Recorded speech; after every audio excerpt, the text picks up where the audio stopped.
The world's unluckiest man, Major Summerford. This is not just a story, it is a chilling truth, hidden in the thunder of the skies. Not a tale of defeat, but a saga of helplessness against forces beyond human control. 1918. In the desolate battlefields of France, a British officer, Major Summerford, was riding his horse. Suddenly, the clouds roared, lightning cracked, and as if the heavens themselves had made a decision, they struck him down.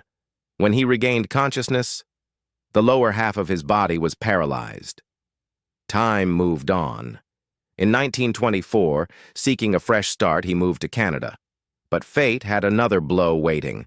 While fishing, lightning struck him a second time. And this time, his entire body was left disabled.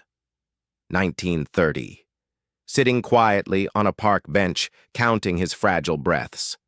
When, for the third time, a bolt of lightning found him, as if some unseen force wanted to erase his very existence. 2 years later, in 1932, Major Summerford left this world.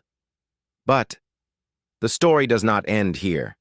In 1936, during a violent storm, lightning struck his grave, shattering his tombstone into ashes. Was it just coincidence, or the blind, cruel hand of fate?